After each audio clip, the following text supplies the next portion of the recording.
Welcome back to another edition of the Knight Report podcast. I'm your host, Mike Broadbent. Joining me once again is my co-host, Richie O'Leary. And on the pod today to discuss the Wisconsin Badgers, Matt, the Hebrew Hammer Bernstein, the host of Believe in Badgers and the Believe Network. Matt, thanks again for coming on. Man, anytime. Thanks for having me, guys. Of course, we're going to get into the matchup. We're going to get into all the different players and different things to look forward to in this game. But first, this podcast is presented to you by Knight and Day Apparel. Get ready for football and tailgating season with Knight and Day Apparel. Our apparel is designed to keep you comfortable and stylish from the pregame excitement to the final whistle.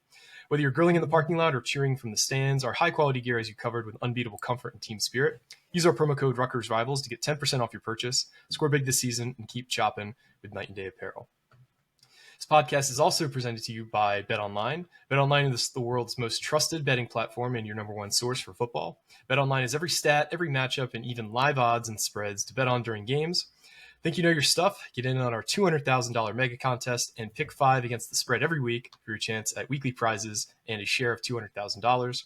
When the game's over, head on over to our online casino and get in on a game of blackjack or poker, or unwind with one of our 150 slot games.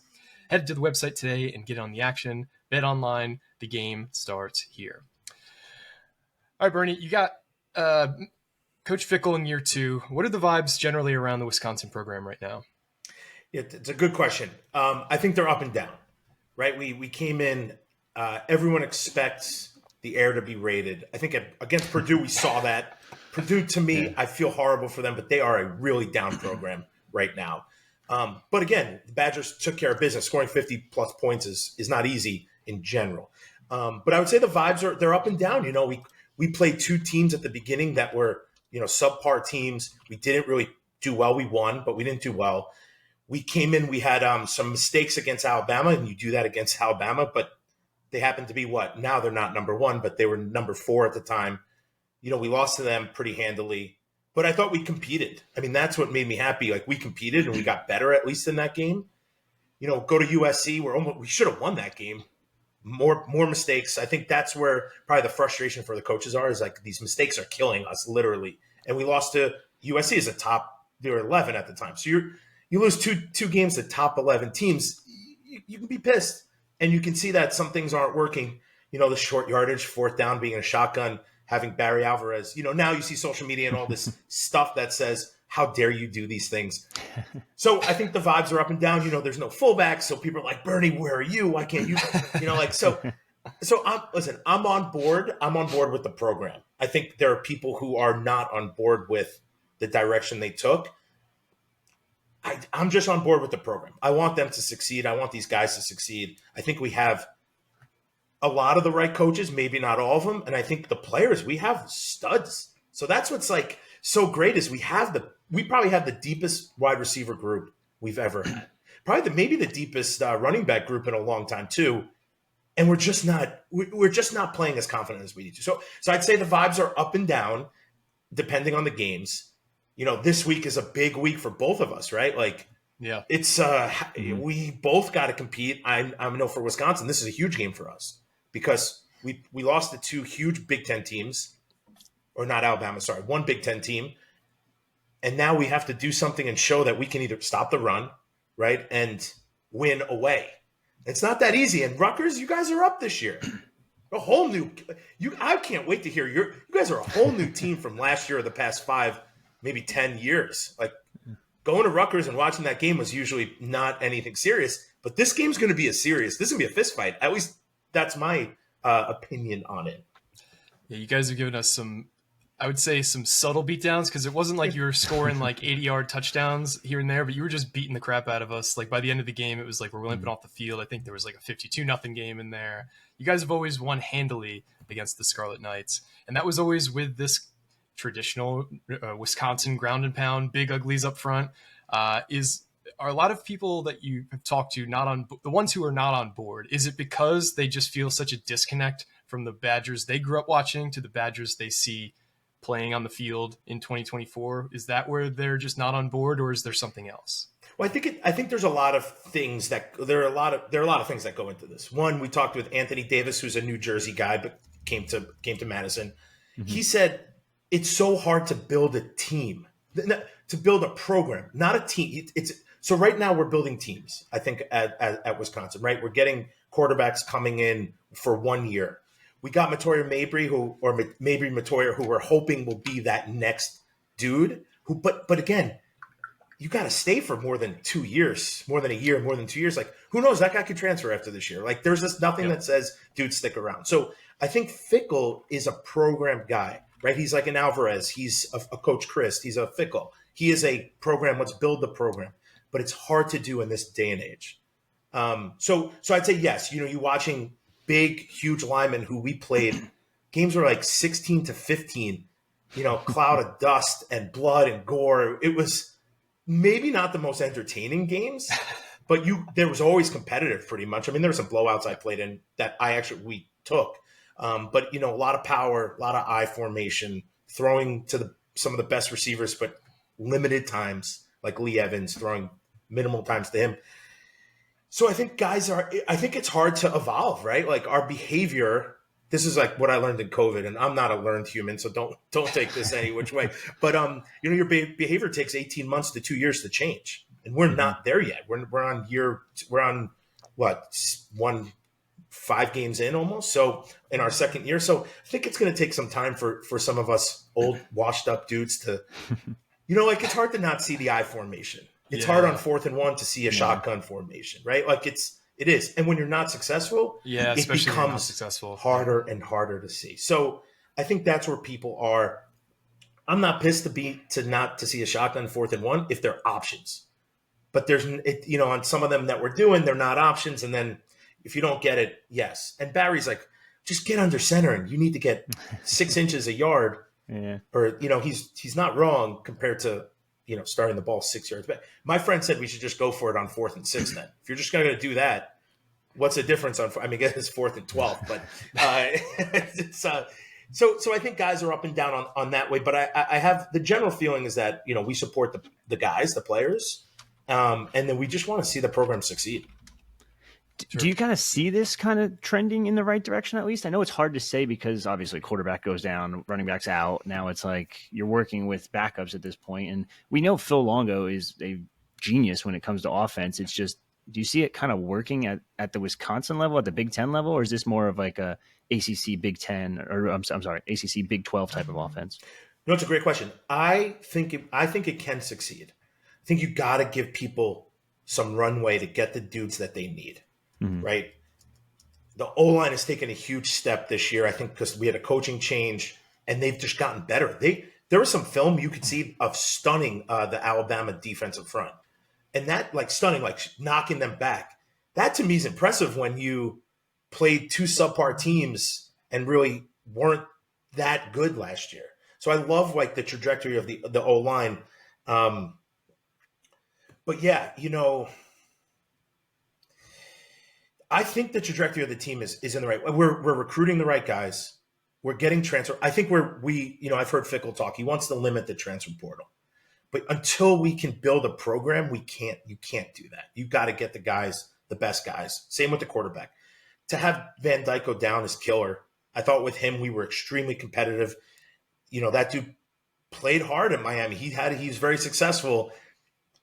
And I think he opened up the field. He has a great arm. He would have thrown it downfield, taken a little bit more shots. I think he's more of a gunslinger, like not afraid to throw it in tight spaces. Although I can't say I love that as a running back, but he was willing to do these things. And I think we're competitive against Alabama and USC with him, having Chez take a step back. These are all things you don't want to ever happen at a program. And it's tough for everyone to see, but the quarterback, Tyler, getting hurt, he just stepped wrong, like nothing illegal, nothing dirty. It just sucks, right? That stinks. I would never wish that upon any player, even Michigan people. I wouldn't wish getting hurt upon. And then Chez stepping back is just something he had to do. So, oh man, but yes, trending in the right way. I love, we're getting dudes from Pennsylvania who we would never even talk to. Guys from Florida, Texas, like we're all over the place. We're getting linemen back from Wisconsin to come back. Right, we just signed a 6'6" dude from somewhere in Wisconsin who looks like literally you want him swinging an axe into somebody in 300, the movie. So I'm excited for where we're going. I think we need to give Fick a couple years, at least 2, 3, probably 4 years. And I think this year will be a tell, but we have to get through the season. So we're all sitting here like, what's it going to be? And Matt Perkins and I talk about this all the time.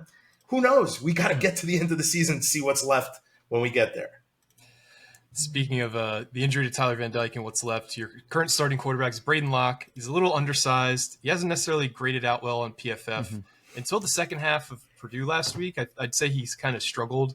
But it seems like he kind of found something in the second half, like a lot of those deep balls that he was attempting in the first couple games actually connected on.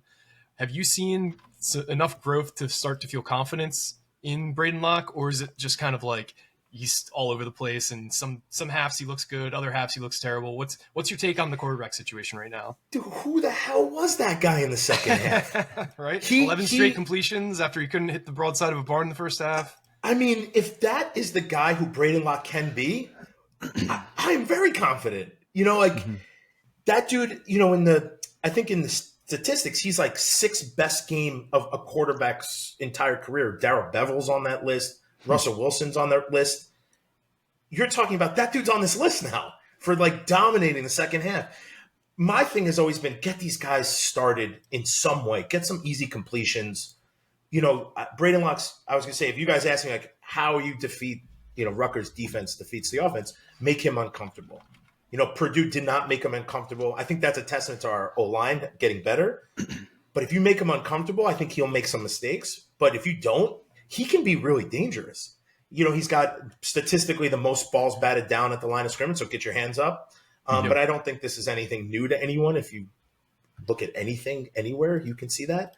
But him in the second half was outstanding. And if we could get that going against any team, it doesn't matter who's there.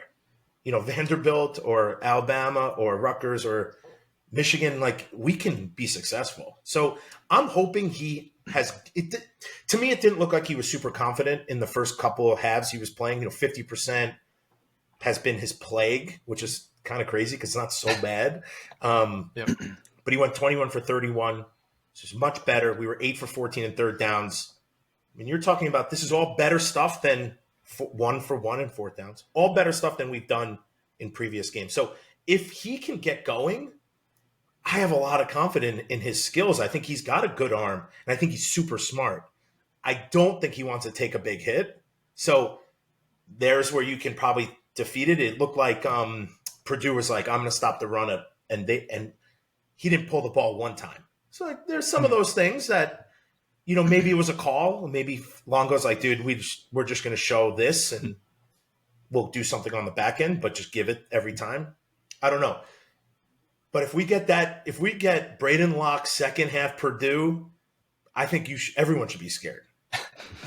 Yeah, you mentioned getting pressure on him last week. That was the big question for us too. Is we haven't really done a good job of getting pressure, but we were able to develop quite a bit of pressure against Dylan Raiola. We sacked him 4 times, pressured him, I think, 13 times. So hopefully, again, this Rutgers defense carries over to this upcoming week because some quarterbacks are undersized, but they don't necessarily play like it. Braedyn seems to play every bit of 6 foot flat. And like you said, to start off 8 for 17 and finish 21 for 31 is kind of just baffling. Like he had such a good second half compared to a really weak first half where he threw 2 picks against the Purdue defense that was, being carved up by everybody. So certainly credit to him for turning it around. Mentioned Mellusi has stepped away from the running game. Talk about you because you guys have, I think his name's Tywee Walker. Tywee Walker. Yeah. But you have a litany of younger backs as well who are getting some serious snaps. Just talk about the running back room and kind of where you see things projecting the rest of the season with reps and who's good at what roles. It's funny. I have a depth chart up and it only goes to the 4th guy. So like, it's hilarious. We have 5 and 6, right? Like, which I think it's impressive. My question has always been, how do you get these dudes in the game, right? Like when I was playing, we always had 3 guys and you always had Anthony Davis, who was going to play no matter what. He was a stud. And then the next 2 guys, when they went in, who's the hot hand? That's the dude that's going to play. And if AD was out of those 2 guys, who competed in the first couple reps to say you're going to get the most reps? I actually love the running back room, but I think it's a disadvantage if you're the coach to be like, who on earth goes in right now? I would say Tyree Walker in the last couple games has really showed that he should be probably that guy. He's a bruiser. He makes good cuts. I mean, I'm a huge Chez Mellusi fan. I think he could do everything. If he came back and he was not 100%, then he should step away. Playing football at 80% it's just mentally it's just impossible. Like I used to, even when I was all nicked up, like it's the worst thing to do is put a helmet and shoulder pads on when you are hurting. Right? Like you're vulnerable and you're playing a sport that's violent. It just doesn't work. But I think we got these young guys. You saw Dupree catch a ball out of the backfield. You saw Jones run up the sideline and catch a ball. I think Yakimelli can do it. We just have too many guys. But I want to see Tyree. Like I want to see him ground and pound if that's what we're going to start doing, and then shift to some of these guys are a little bit shiftier, and they can line up in the slot. Some of these guys remind me of like a Brian Calhoun. So if we can get to that, Calhoun led the nation in, I think, running and receiving in 2005. Like he was outstanding. If we can get some of those younger guys to get in there, I think we'll be great. I like the 2-back set with Jackson Aker, who's kind of a fullback, but kind of not. And I really like Nowakowski, but he's, again, like a tight end they use in a bunch of different ways. But again, I think you'll see this week, I think you're going to see Tyree Walker, and I think you'll see 2 freshmen play more. Tyree's such an interesting case, too, just because JUCO, then walked on Oklahoma, then all of a sudden is just going for 500 yards at Oklahoma. Now he's full-blown, I'm assuming full-blown scholarship, right? Yeah, I would assume so, yeah. I'd be shocked at this point, but he's very unique. Like, and he's not big, small little guy. He's interesting. But I want to talk a little bit about the offensive line. Before I even talk about them, you mentioned this guy before. I found his picture, so I got to pull it up. Michael Roski, is that his name? Is that the lineman you were talking about? Yeah. That looks like a prototypical Wisconsin lineman, right? I mean, look at what I love this. Like, I'm all for doing these cool, unique, ridiculous things. But look at this, where you have to do now to recruit players. Here's a throne, here's a belt. But it's not, and this is like probably light compared to other schools. What we used to, dude, I think they might have had my jersey with a number on it. And maybe that was it. Like, I don't even remember them doing much because you really couldn't. But I love this. There's another picture with his hair down. Dude, I don't know. These guys all look. I saw it on Instagram. I was like, man, I want to run behind this guy. He reminds me of. This is in deep, but Ben Johnson. He was like a 6'8", never said a word, and would. He was just a mean dude. Like, you're in a dark alley, you're like, I'll take Ben Johnson right now, please, thank you. His cousin played center, Al Johnson, and then he played in the league for like 10 years. Huh. Yeah. Talking about this offensive line, going more in depth with it. How have they adjusted to this air raid offense? And are they fully healthy? Because I know Jack Nelson got a little dinged up recently. Yeah, I think we had a couple injuries from last game. I think they're playing as a unit. I think last year they were a little disjointed and just weren't picking it up as fast as probably Longo and everyone was putting it down. But they really have come together. I love, Renfro played in I think Bortolini left to go to the Jets, and Renfro came in for him. And I actually thought when Fickell came, Renfro was going to be the starter, and then Renfro got hurt. He was center at Cincinnati. He got hurt in preseason, and then they're like, well, I think you can redshirt. We don't really need you. We got Bortolini who's going to play in the NFL. But he came back, and I think at that point, like, we played LSU, they had a lot of guys that didn't play, but we had a couple guys too. They started to come together. It looked really good, and they started to project. I don't know. I think they just melded better with Renfro. Not saying anything bad about Bortolini. I think when Renfro came in, like, they could figure it out.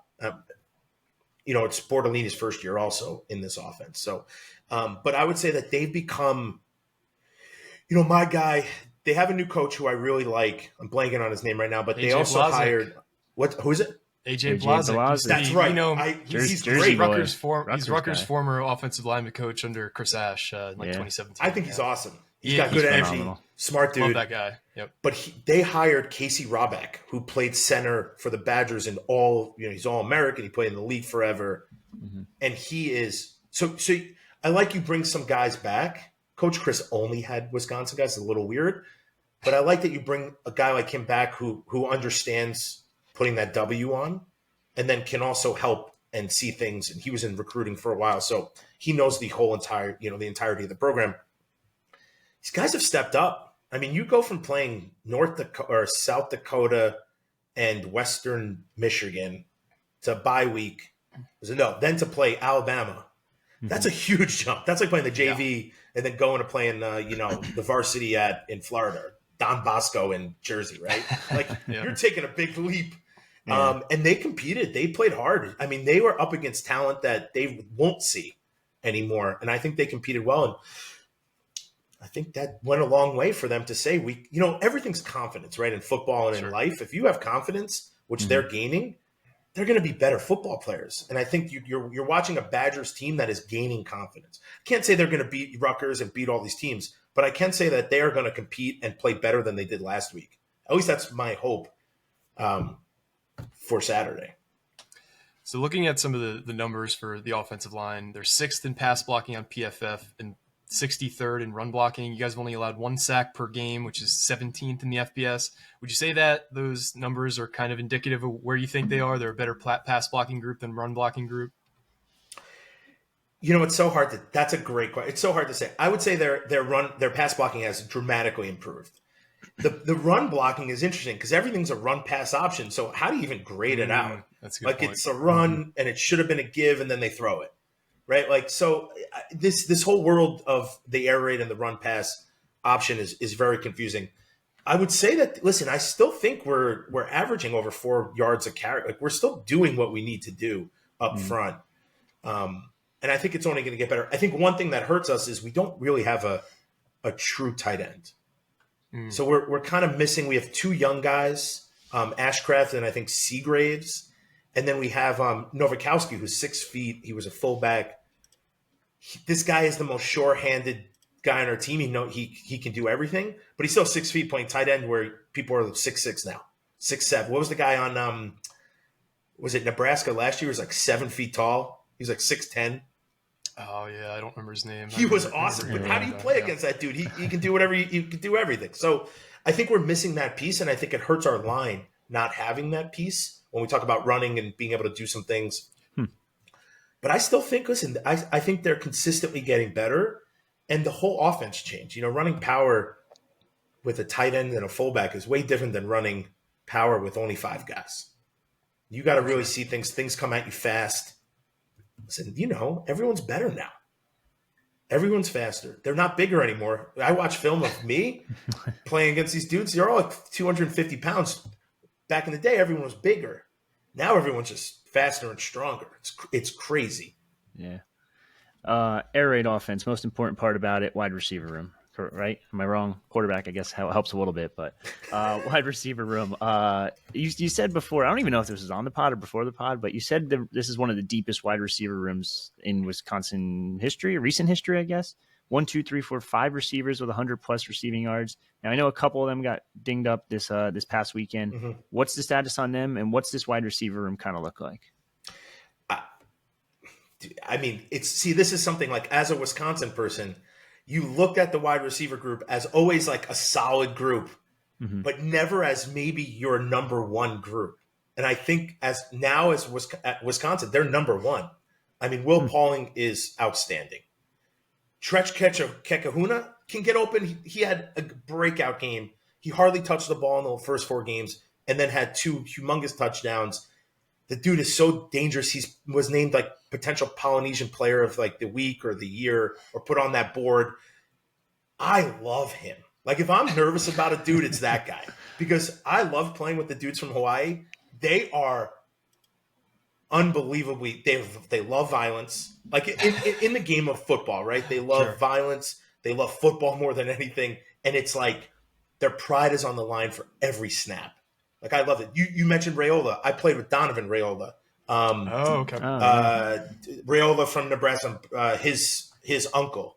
I actually played with his dad for 1 minute on. He's coaching in Nebraska. Yeah. But I played with his dad at at Detroit for maybe a minute. And you're talking about like these dudes are bred football. Like they eat, sleep, and blank football all day long. So to see him be the best quarterback coming out of high school last year does not surprise me. To see him have success does not surprise me.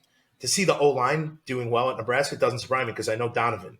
He's whacked out, but he's one of the best coaches you can be around. So long story short, but I love that room. Bryson Green. I mean, you got CJ Williams. If they can, again, this is the running back room. You have 5 running backs or 3 or 4, and you have 6 potential wide receivers. How do you get them going? Like you have to have you have to have first downs to get these dudes rolling. Because how do you do it? How do you spread the wealth to so many people who need to touch the football? I would say our biggest issue, our biggest concern is quarterback play. 50% is not cutting it. And against USC, I think we went like 3 for 12 on third downs. Something terrible. You got to stay on the field. I think our defense is good, but we got to stay on the field. And that's how you beat teams, is don't let their offense on the field and don't make mistakes. So transitioning to the defensive side of the ball, your run defense has struggled a bit, both from the eye test and from an analytical perspective. 65th in rushing yards per game, 68th in yard per carry. You guys, PFF has you as the 96th best run defense. You allow a 0.06 EPA per play, which is 91st on the run. Would you say that those numbers are kind of accurate, or would you say that they're a little overblown given the opponents you played? Do you think the run defense is a problem for you guys, or do you think it's overblown?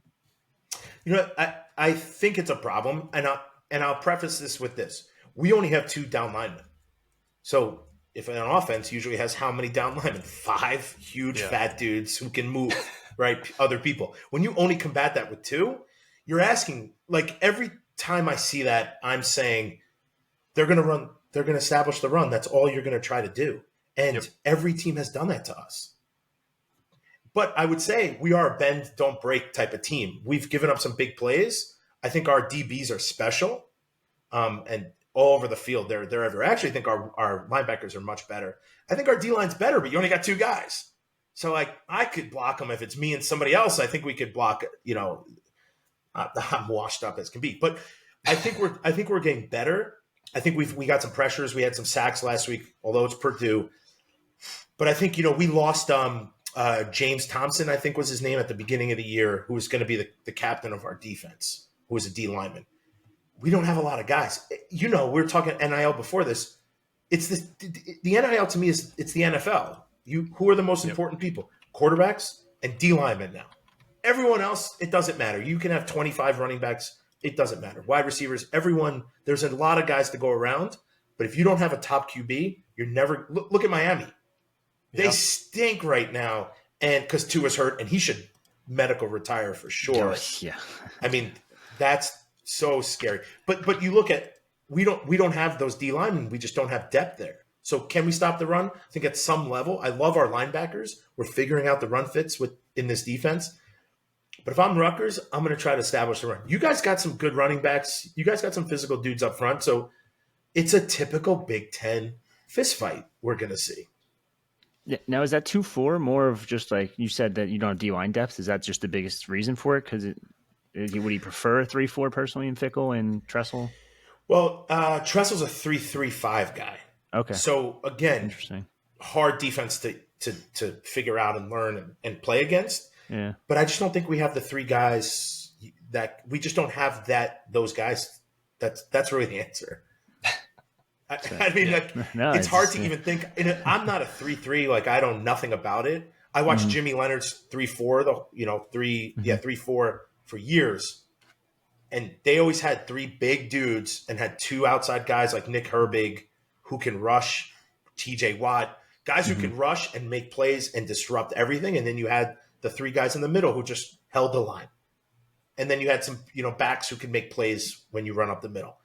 And I think we're missing one piece, and that would be, I think, a solid D-line. Our third D-line piece we're missing. So it's really it's the first level of the defense that's the biggest problem. The second level, you said that your linebackers are actually pretty good, so they're typically making solid form tackles once they get to the second level, but it's just that running backs are too often getting to that point? Yeah, I mean, up front, if you stalemate people or can break through a double team or hold a double team, you're allowing your linebackers, to make plays and be all over the field. I think our guys are all over the field, but again, 5 against 2 it's not fair. Yeah. Just in general, it's not fair. And then when you put in a run pass option and not block a guy, right? Mm-hmm. So you're 5 against, let's say you got 3-4, you don't count one of those guys. So that's the whole point of the run pass option. You guys do similar stuff. You're not blocking a dude. That's the whole point of it. Yep. Like, you have the quarterback pull it or you give it, and that guy's useless. So hopefully, right? Like, that's the theory is you eliminate a defensive player. If you eliminate out of 4 guys on the front, a defensive player, we only have 3. It's not, to me, listen, I'm not a defensive guy. This is just what my opinion. Like, I don't know, Tressel's defense, I don't know it well because I've never played it. Mm-hmm. But if I'm an offensive coach, I'm saying, guys, O-line, you're going to beat these dudes to a pulp because they don't have enough guys to play. And we're going to establish a run. And if we can't do it, it's your fault. Yeah, I think a lot of people don't realize how much of football is just like a math equation. Like, if you can get one more guy in a certain look or one less guy in a certain look, you take advantage of that. And what you're saying is basically like, there's no chance for the defensive line to make an impact unless you're getting 2 guys both get double teamed on every play. Mm-hmm. And that's not realistic. So I think we have some run fits and some run blitzes that are helpful.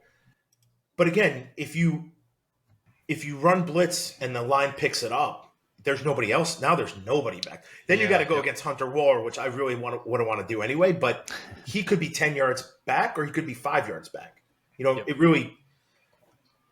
I think you look at like USC. They took advantage of. They just had some outstanding athletes at wide receiver. These dudes were just phenomenal. So you can throw it up to them, right? Like that quarterback was throwing it up to their guys, and we were on their hip, and they just made plays. And there's some of that, right? That's in this day and age, you have to in college make plays, right? Like to me it has become the NFL. So can you have guys who can go up and get balls and make crazy catches and move the sticks? And I think we have those guys, but we were taken advantage of by USC, who had that guy's like 6'4", who's at number 2. He's awesome. I don't know. Whatever his name is. They have so many dudes on that team, from Zachary Branch all the way down. Yeah. But he was fantastic. And how do you expect Hunter Waller, who's 6'1", to go against 6'4", guy? And again, safety too. Yeah. Yeah. Who was saying it? We have Sojourn Shelton, who played cornerback for us for the Badgers. He was in the NFL for a bunch. He's saying, I will always take a wide receiver over even the best cornerback because you have no idea what's going to happen. Mm-hmm. Usually you're smaller than the person, and you're doing it backwards. He's like, it's the most impossible. Now, I actually think quarterback's the most impossible position, but I think cornerback is probably number 2. Playing man-to-man on dude, you have no idea what he's going to do. How do you not get open? Yeah, especially if you're a really good route runner, you can set up different looks. And, some guys, they only could run 2 or 3 routes, and you've seen those guys, flame out in the NFL. But if you are, a tactician and you could, run one route and make it look the exact same way as 2 other different routes, yeah, it's really tough. But you guys have done well in the past this year. You guys, your top 3 rated players on PFF, Preston Zachman, Xavier Lucas, and Austin Brown in terms of on defense. And you also have a couple more studs in Hunter Wohler, and Rutgers fans should know Ricardo Hallman pretty well from the pick 6 from last year. What is the secondary done well? You guys have really limited passing games. I think you're only allowing like 180 yards a game, but you haven't forced many interceptions. You only have 2 on the year. What is the secondary done so well for you guys this year? Man, I just think we have studs back there. I think Ricardo Hallman could be one of the best cornerbacks. He'll play in the NFL for sure. Hunter Wohler, one of the best safeties. I mean, this guy can play over the field. And the other 3 guys are really good. So it's exciting to watch good quality defensive backs. But again, you look at that and USC or Alabama scored 80 yards in 2 plays at the end of the half. So like it was, I think we went into, prevent defense, which I kind of hate in general. And we got picked apart. It was like a zone and they hit 2 plays and they scored a touchdown. Teams like that can do that. It's not, it's not normal, but I think our DBs are just they've continued from last year being the best part of the defense and have not looked back. And I also think it's says a lot about our wide receivers. I mean, if they're the best group on offense going against the best group on defense, these guys are making each other much better all year round. So, I mean, that excites me. I think they are figuring out how to play and how to, be in where they're supposed to be. I think our linebackers are doing a better job of figuring out the passing lanes that they need to be in. So there is some of that. I think we're getting some pressures on the quarterback, which is always helpful. But we need to force turnovers. I mean, we can't to beat any team. We cannot be even. We have to have more takeovers. I mean, takeaways. That's college football, right? You have 3-1. Usually that team wins statistically. Yep. You're going to win. If we have if you have a pick six, it's almost impossible to win. Sure. If you have a special teams touchdown, the statistics are like bananas. If you have both, you can't win. It's almost like it's impossible. It's 100% for the team that has both of those. So I think, I think nobody's throwing to Ricardo Hallman, and that's why we don't have that many picks. So you said you haven't forced many turnovers, but you guys do have one secret weapon in the turnover game. That's your punter, Atticus Bertrams. He's another Aussie punter in the Big Ten. He's a lefty, and he has this, I've heard a bunch of different Wisconsin people just talk about, the magical nature of the weirdness of his punts. It's like some kind of, knuckleball he throws out there. You guys have 3 muffed punts on the year, or you forced 3 muffed punts on the year. You recovered them all. What is it about this kid that makes his punts just so hard to catch?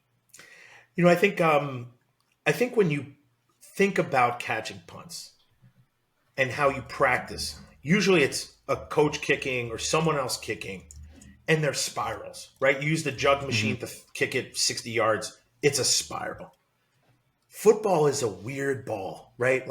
You never can judge where you play basketball and you getting a rebound. Like Dennis Rodman could figure out where that ball was coming off, right? Because it's a round ball. It makes sense.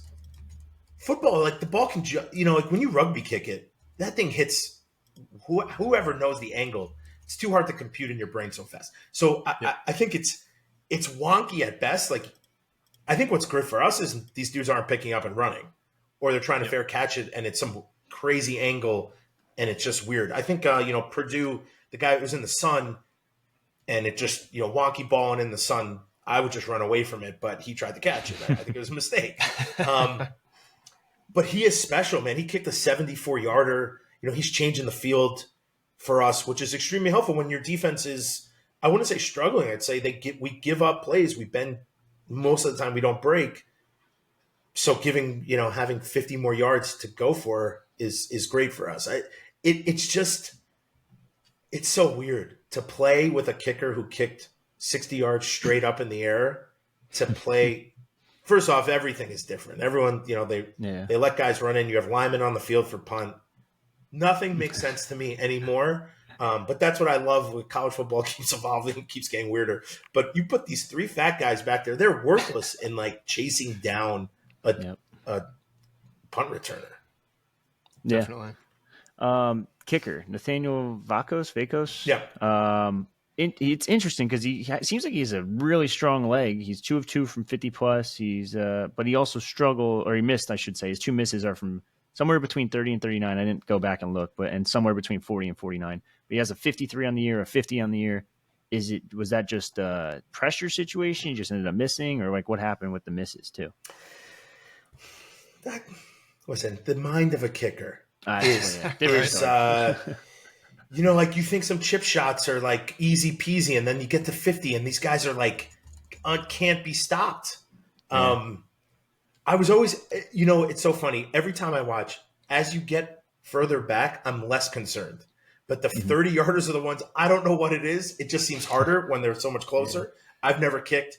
I think it's a confidence thing also. You're probably, he's coming in, not kicking a ton of times in the game, and it's not easy. You got to be mentally sharp the whole entire game. But when you're in 50 and the coach dude, we're going to kick it at 50.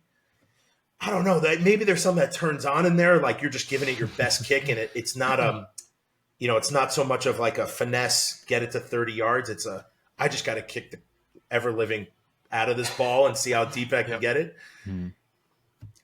My one concern is kicking the ball out of bounds on kickoff. Yeah. So I am not concerned about field goals. I think Vakos is going to I think confidence is just going to be, his positive. But every single game, it seems like we kick the ball out of bounds once. I noticed that too. That's brutal, especially when it's, basically nobody returns kicks anymore. It's giving up 10, 15 yards each time you kick it out. It's something that a team like Wisconsin, we just can't do. We gave up. We had a face mask to start the game against Purdue. It's just special teams, to me, has always been a concern. I was on the punt team. I loved it. We repped it out every day for like 3 hours. We never had a block punt. I mean, we literally practiced it so much, and it was so annoying to practice it. We never had a block punt that I can remember.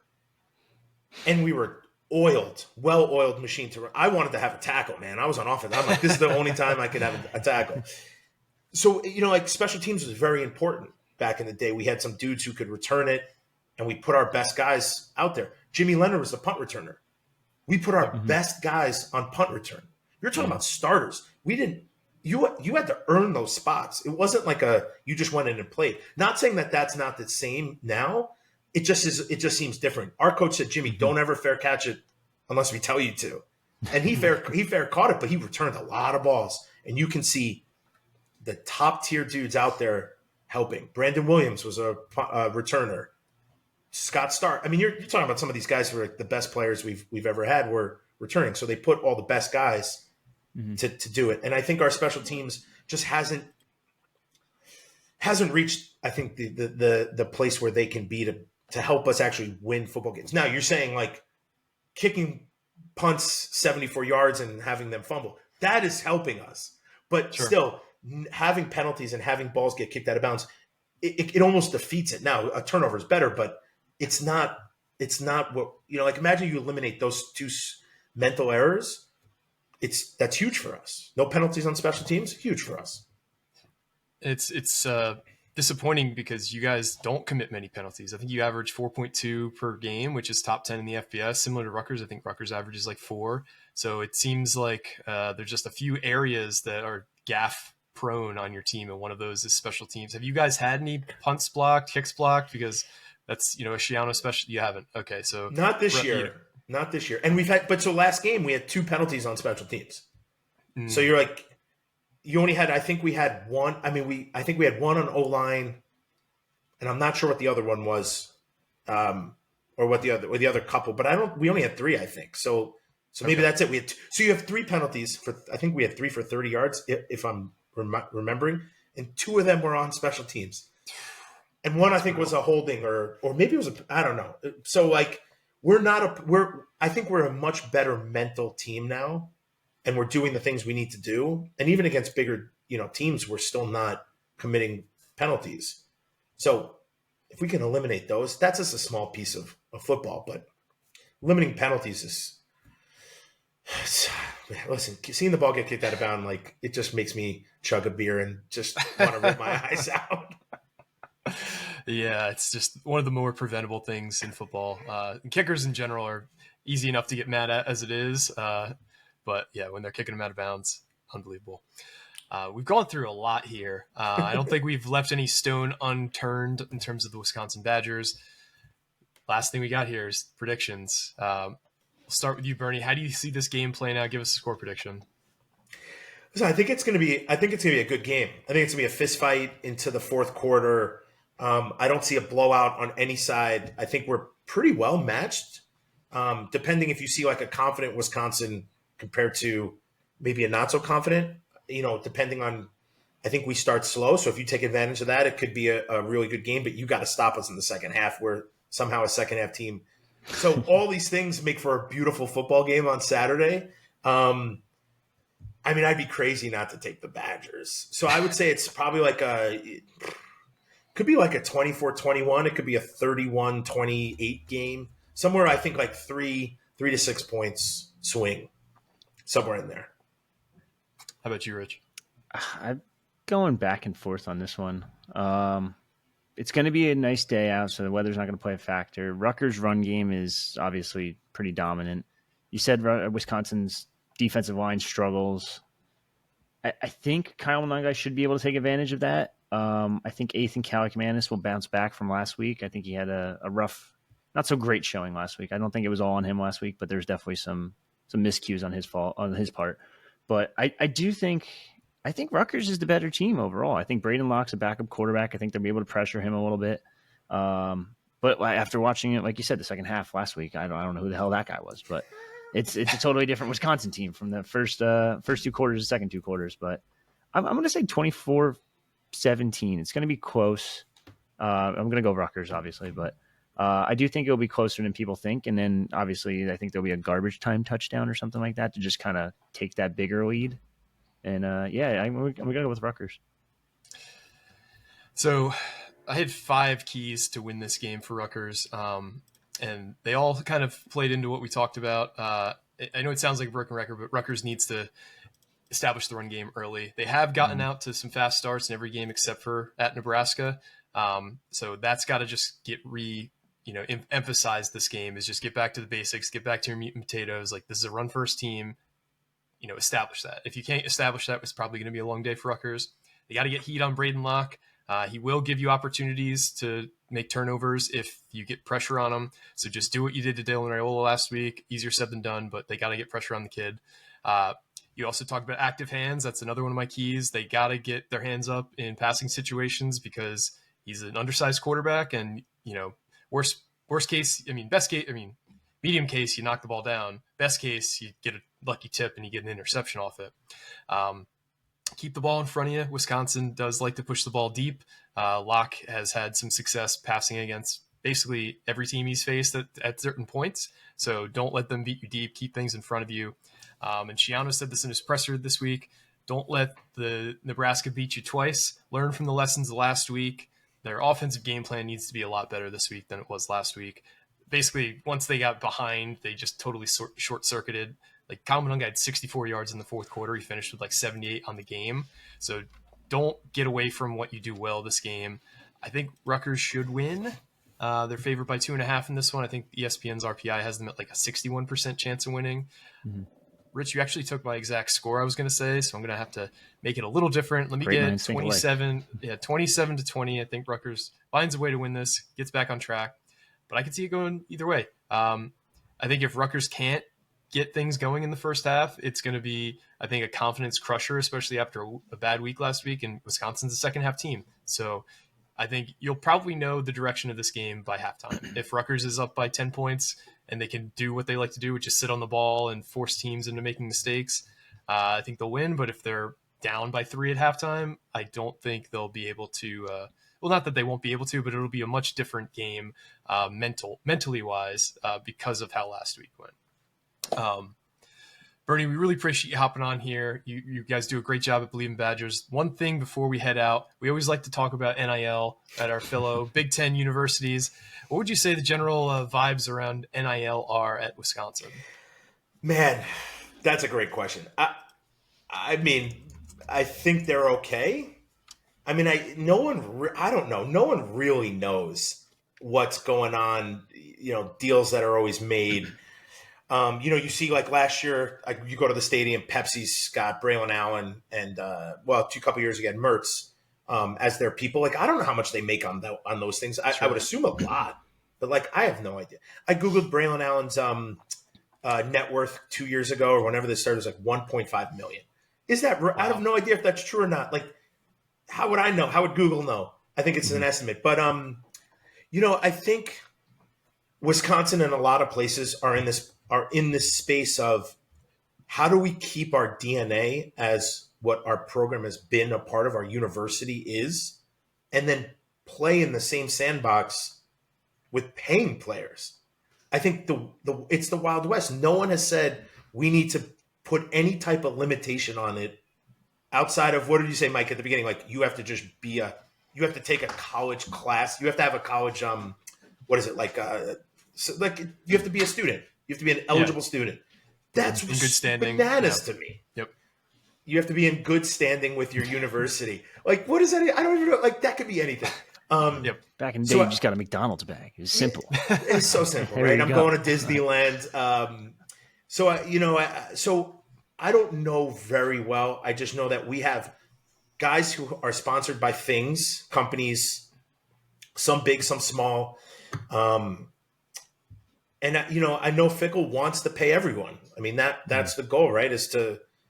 And I think, listen, if I could do it, I would be like, NCAA, you guys are worthless. Get out. Like, you should be canceled 20 years ago. You were worthless then, except for trying to kill programs. You're worthless. See ya. There should be a cap. Like, it should be the NFL. There should be a cap. There should be a salary. It's not you're going to school anymore, because nobody gets a degree from where they go. When I went to school, you got a degree after 4 or 5 years. That was the goal. The goal is not to do that. The goal is play in the NFL or to make money and then do something. So the NCAA is worthless, and I think we should all recognize that.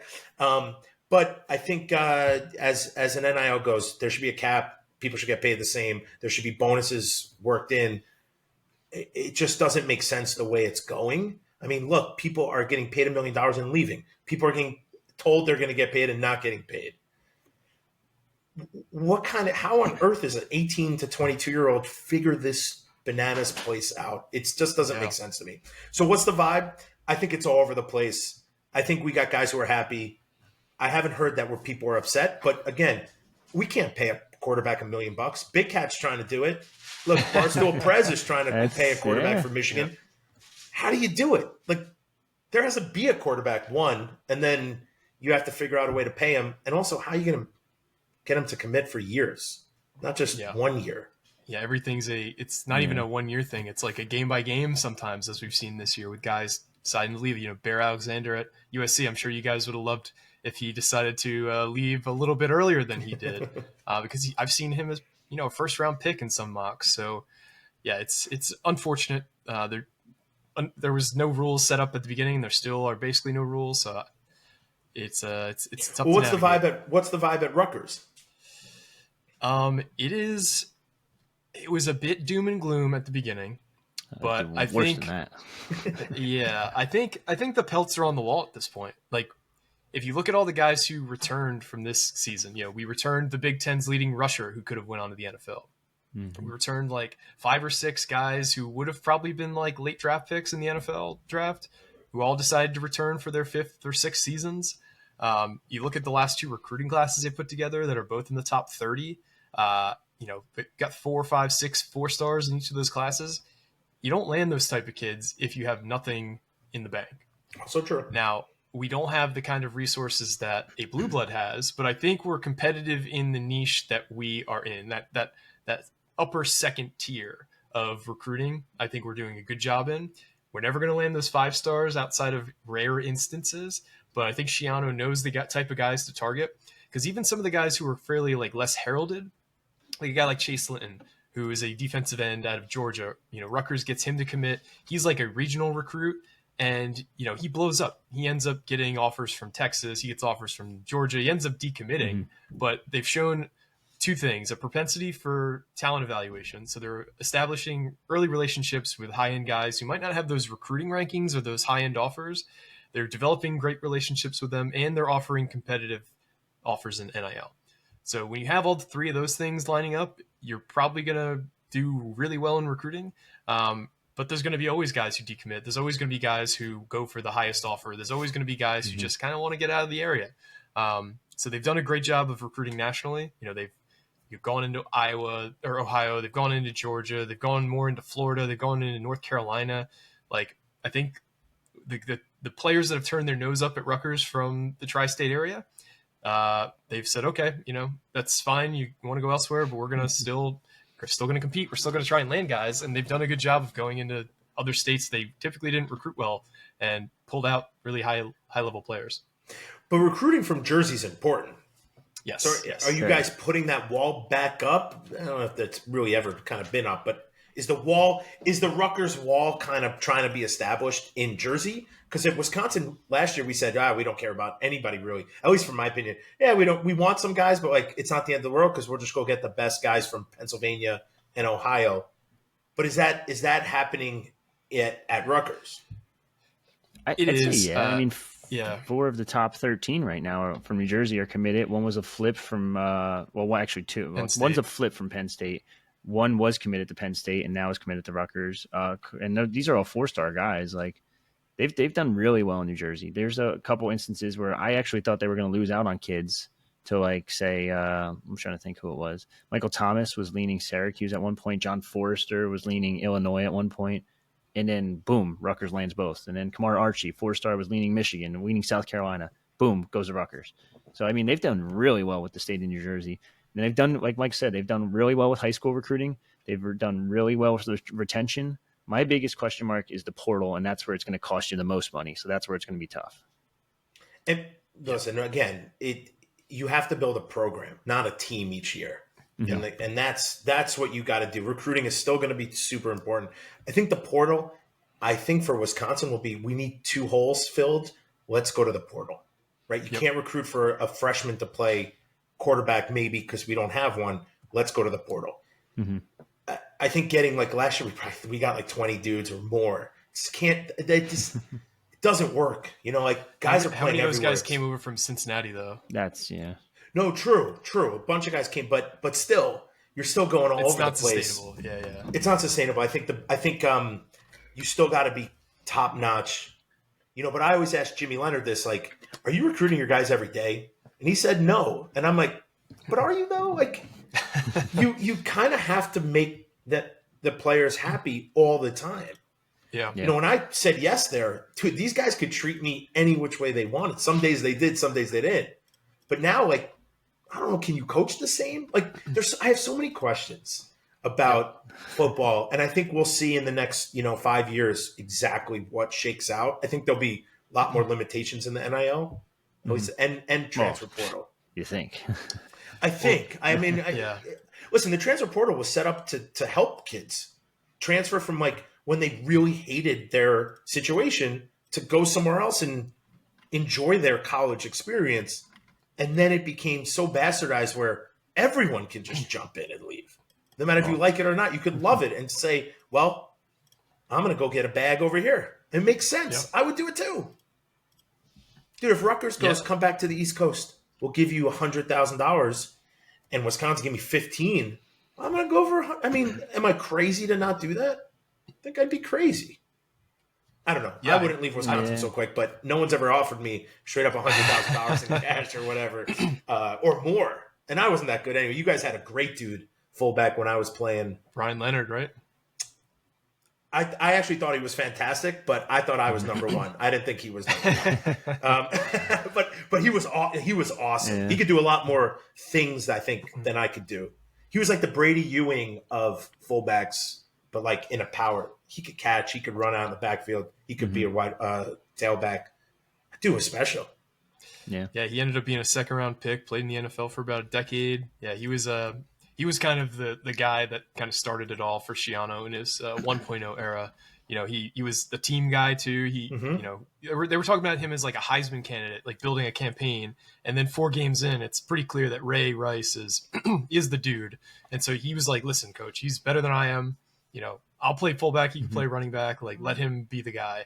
And so it just kind of goes to show the character of him. Yeah. Quick segue here. Upcoming November 1st, LeGrand Night at the Rockin' Center, sponsored by the Knight Society, NIL. See, here we go. NIL, LeGrand. Featured guest, Brian Leonard. There you go. Wow. Spend $50, you can go say he hi won't to remember him, me, so it's all good. I remember, like, you always want to compete with the best dudes. Like, that was my thing is, I'm blocking AJ Hawk. I'll ask him if he remembers the number 2 fullback in the nation. Tell him. Ask him. I would love to hear him say no. But I remember him because I was like, man, I gotta try to outdo this dude, but it'll be very difficult to do. So Rich, do you have anything else for Matt before you? No, I mean, I don't want to keep him here much longer than we have to, but I do have one question. What's the greatest story you have from your time at Wisconsin? Like, it could be funny, it could be off the field, it could be on the field. I mean, you played with some pretty notable names. Wow, funniest stories. So, I mean, I'll give you 2 quick ones. One's on the field, one's off. There were so many off the field ones, and half of them are not okay for this. More than half. Oh, no. This is fine. You can say whatever you want. So it's funny. We're bringing up big white fullbacks, right? And Brian Allstott, is that his name? Mike Allstott played for Purdue. Yep. So this is an off the field. So we go. He used to run through the Big Ten. This is before Rutgers was there. And he had 330 yards against Wisconsin one year. Wow. So we saw him at a bowl game in Tennessee. That was when he broke his neck, but he was still like walking. He was fine, but he couldn't play. We were at a bar. We have a backup fullback named Greg Root. We're all these meatheads at this point. We're drinking beers. We're having a good time. We recognize Mike Allstott. We're talking to him. We're having a blast. You know, I don't know what happened, but somehow maybe he got a little tipsy and got a little cocky, and he was like, he's like, you better ask Barry about that time Purdue came and kicked your ass. And I had 330 yards rushing. Greg Root, this dude was like very happy to escalate everything very quick. So this guy, so lo and behold, we basically almost got into like a fist fight with Mike Allstott at this bar, like this high-end bar. Greg Root's like, man, F you didn't do anything. I'm like, dude, this guy's kind of good. But I'm like, Mike Allstott, you're talking a lot of smack, and I'm not appreciative of it. And I'm like, I'm definitely not, I'm trying to mediate two meatheads, and I'm a meathead who's like, I'm on Greg's side, but I don't really want to fight Mike Allstott. Like, we're going to go to jail. This guy's not going to go to jail. So that it just came up the other day because he's been all over like social media, like, dominating in the NFL, which he did. I give him all the props in the world. Like, he was phenomenal. But suck it Purdue and suck it Mike Allstott. Don't come to my house and find me though, because you're still probably a monster truck. And then you said on the field. So when I joined the punt team, I don't remember who we're playing. And you'd go in, you never talked during a play. You never said anything. The quarterback would come in, So we're winning by a lot. We're about to punt the ball. And Jeff Mack, he's the personal protector. He was the starting middle linebacker. He's like, solid right or overload left, solid right. I got the 0, whatever the calls were. And he's like, yo, guys, just don't rush. You're losing. It's just not worth it. And I'm like, what the heck? So you turn your head and he's like, overload left, solid right. Guys, don't rush. You're losing. You're not going to block this punt. He said it a little bit differently, but I was like, wow, and I was young still at this point. I was like, man, this is crazy. And Jeff Mack to this day thought it was hilarious. He's like, man, I just didn't want to block that guy. Because it's a long story, but these guys would come through the line and he'd have to step up into the middle and block the guy who's, always the try hard guy who's trying to block the punt the hardest. Yeah.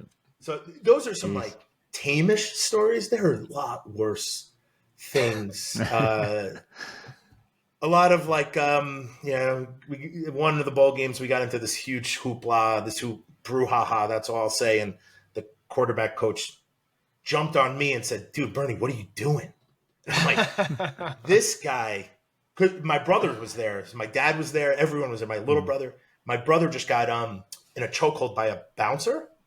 So I was going to sucker punch him so he would drop him so he could get away. And the guy caught me from behind. And he's like, hey, Bert, Coach Horton. He's like, Bert, his wife was there bug-eyed.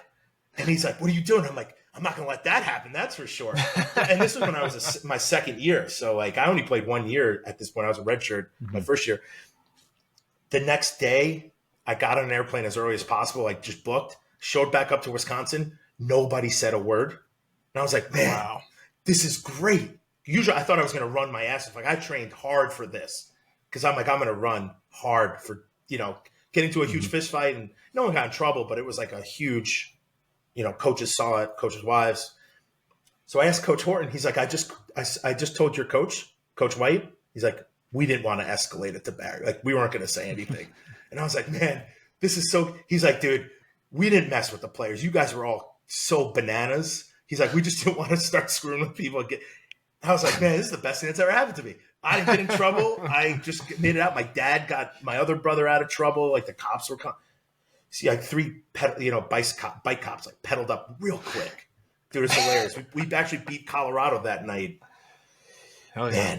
Man, Madison stories I can't even get into. We can do it offline. It's just so crazy. All right. Well, we love the stories. Thanks so much for spending some time here. Where can the people find you and your content out in social media and on platforms, things like that? I mean, if you want to find me, my Instagram's like all kid stuff, but I think it's Matt Bernstein 45. We're on Believe in Badgers, BLEAV in Badgers. We chop it up about what we see. We bring some old guys on to talk about their experience, funny stories, all that type of stuff. I have Twitter. I don't know how to use it. Still, I've been trying, but I can't learn it. But it might be Bernie_H_Hammer, something like that. 45. You can follow me there. I don't know. Follow me wherever you want. I'm on, the Facebook. I still like it as the Facebook, but I'm on Facebook. But most of my content is the podcast or my kids. So you can pick either one. And you guys do a great job. You always have a lot of guests. I'm always impressed with the guests you guys have on. A lot of former Badgers, a lot of former NFL players. You guys do live shows with James White. Like, it's crazy. They do a great job. So if you ever want to get the pulse of where things are with the Badgers, definitely check out Believe in Badgers. But we've held you long enough. Thanks again for everybody who's listened. For me and Richie, this has been another edition of the Knight Report podcast. Signing off.